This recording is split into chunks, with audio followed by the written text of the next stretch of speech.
अस्सलाम वालेकुम class, hopefully you will be fine. आज हम एफएससी पार्ट 2 से जो टॉपिक डिस्कस कर रहे हैं वो है ह्यूमन इम्पैक्ट ऑन एनवायरनमेंट के इंसान जो हैं वो किस तरह से मतलब कि असरअंदाज होते हैं हमारे माहौल के ऊपर। कहते हैं इंसान जो है वो भी एक कुदरती तौर पे एक कुदरती हिस्सा है किस चीज़ का, एनवायरनमेंट का।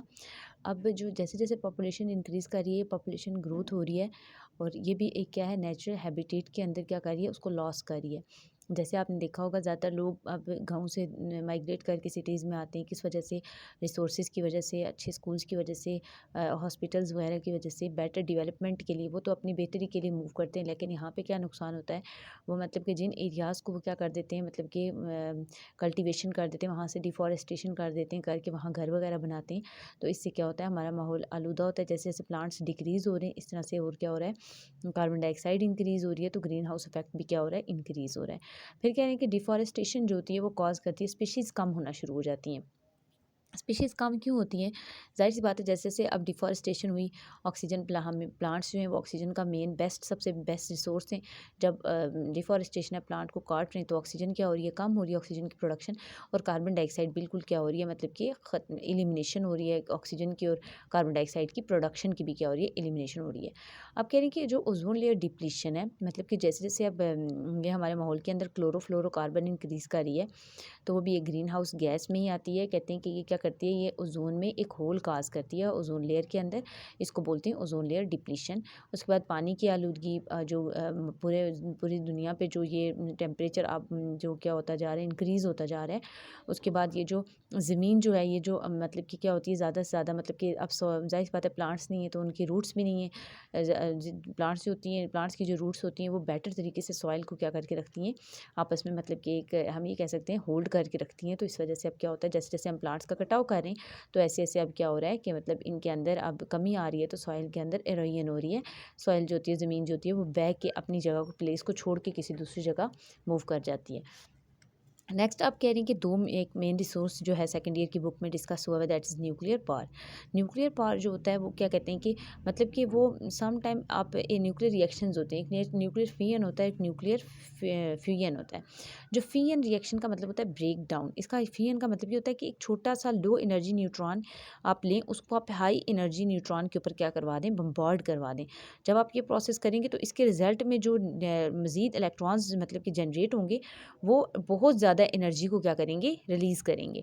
तो अब ये क्या है, कहते हैं कि जो न्यूक्लियर फिजन रिएक्शन है, इसके ज़रिए से हीट जनरेट करवाई जाती है न्यूक्लियर पावर स्टेशन से के अंदर, और फिर उसके बाद इलेक्ट्रिसिटी को प्रोड्यूस करवाया जाता है।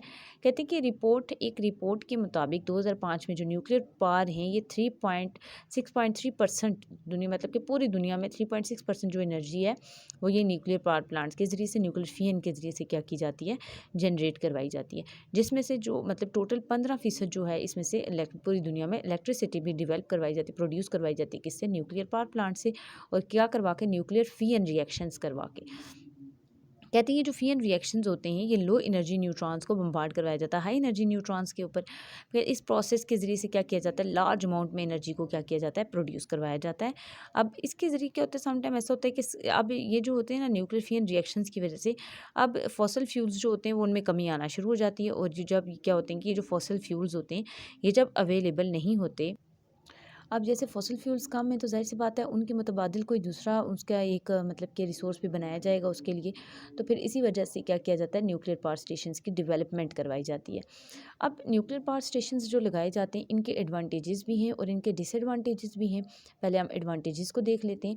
कहते हैं न्यूक्लियर पावर जो होती है, कास्ट अबाउट द सेम, कहते हैं इनके ऊपर इतनी लागत आती है, मतलब कि इनके ऊपर इतने अखराजात आते हैं, जैसे आप एक कोल के ऊपर हम लोग खर्चा मतलब कि अखराजात करते हैं। आप कहते हैं इट इज़ नॉट, ये ज़्यादा एक्सपेंसिव नहीं होते हैं। कहते हैं does not produce the smoke, कहते हैं कि जो न्यूक्लियर पावर स्टेशन होते हैं बहुत कम ये क्या करते हैं, स्मोक को प्रोड्यूस करते हैं, या फिर कार्बन डाइऑक्साइड को, और ये ग्रीन हाउस गैसेज या इफेक्ट के अंदर बहुत कम कंट्रीब्यूट करते हैं। कहते हैं जब लार्ज अमाउंट में ये एनर्जी को प्रोड्यूस करते हैं, स्मॉल कहते हैं बहुत कम फ्यूल यूज़ होता है इसके अंदर, और उसके रिजल्ट में एनर्जी का जो अमाउंट है वो बहुत ज़्यादा अमाउंट में क्या कर देती हैं, एनर्जी को रिलीज़ करते हैं, और ये स्मॉल अमाउंट ऑफ वेस्ट भी क्या करते हैं, रिलीज़ करते हैं। तो ये इसमें किस में आ जाते हैं, इसके फ़वाइद में आ जाते हैं, ये एडवांटेजेस में आ जाते हैं। डिसएडवांटेजेस की बात करें तो disadvantages of the using nuclear power, कहते हैं न्यूक्लियर पावर स्टेशन को यूज़ करने की वजह से इसके नुकसानात क्या हो सकते हैं। कहते हैं सबसे मेन प्रॉब्लम जो है वो क्या है इसमें, कहते हैं कि एक इस चीज़ की श्योरिटी करना करना कि जो हम लोग इंस्ट्रूमेंट यूज़ कर रहे हैं, जो हम लोग उसको सेफली, वो पूरा एक हमने जो बनाया हुआ है न्यूक्लियर पावर स्टेशन के अंदर, जो एक पूरा इंस्ट्रूमेंट है जिसके अंदर से हम लोग ये रिएक्शंस करवा रहे हैं, वो कहीं से लीकेज तो नहीं है उसके अंदर, वो प्रॉपर डिवेलप है या नहीं, उसके अंदर कोई मिस्टेक हो जाए तो फिर बहुत बड़े डिज़ास्टर्स हो जाते हैं।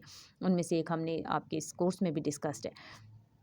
फिर कह रहे हैं कि देन दूसरा वाला जो इसके अंदर रिसोर्स बनता है डिसएडवांटेजेस का, कि डिस्पोजल, इसके डिस्पोज को बहुत ही एहतियात से वेस्ट मटेरियल को वेस्ट किया जाता है, अदरवाइज़ इससे हमेशा रेडिएशंस निकलती रहती हैं और वो रेडिएशंस बहुत ज़्यादा प्रॉब्लम्स काज करती हैं, इन्वायरमेंट के अंदर पोल्यूशन काज करती हैं। तो पहले देख लेते हैं सेफ डिस्पोजल ऑफ वेस्ट। कहते हैं disposal spend the fuel as a big challenge. कहते हैं कि डिस्पोजल जो मतलब फ्यूल है जो यूज़ हो चुका है, अब उसको सेव करना, उसको सेफ तरीके से किसी जगह पे पहुंचाना कि यहाँ से ये रेडिएशंस रिलीज़ ना हो सकें।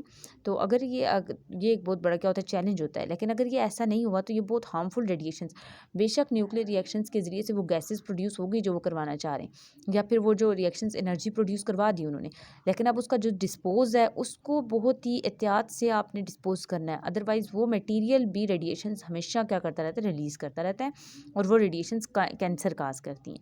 कहते हैं कि ये हमेशा से एक रिस्क रहा है कि अगर एक्सीडेंटल तौर पे भी, कि अगर कहीं पे न्यूक्लियर फिशन रिएक्टर्स जो एक अपरेटस है उसके अंदर अगर कोई लीकेज आ गई है तो उसकी वजह से बहुत बड़ा डिज़ास्टर हो सकता है, बहुत ज़्यादा जो जाने उनका नुकसान हो सकता है।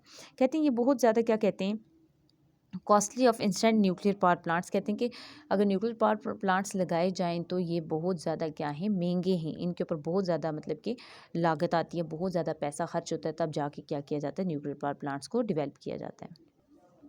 और जो फ्यूल्स हैं वो बहुत लिमिटेड अमाउंट में अवेलेबल होते हैं, तो इस वजह से ये भी क्या है, हमारे पास एक चैलेंज है, एक हमारे पास क्या है, एक ऐसा चैलेंज है जिसको हम लोगों ने क्या करना है, एक डिसएडवांटेज में आप कह सकते हैं। Surety of the safe operation का मतलब होता है कि सेफ्टी से न्यूक्लियर पावर प्लांट को प्रिवेंट, मतलब कि आप उसको चेकआउट करते नहीं, हाई क्वालिटी में वो डिज़ाइन तो ज़रूर होते हैं, उनके कंस्ट्रक्शन को चेक करें कैसे ये कंस्ट्रक्ट हुए, रेगुलरली टेस्टिंग करें, उनकी मॉनिटरिंग करें, जो इक्विपमेंट्स या ऑपरेटर आप यूज़ करें वो फेलियर तो नहीं है, या और फिर क्या करें उसको, मतलब कि उसके बुरे असरात से बचने के लिए उसको बहुत ही एहतियात से आप क्या करें, यूज़ करें। आज के लेक्चर के लिए इतना ही। मैं उम्मीद करती हूँ कि आपको इसकी समझ आई होगी।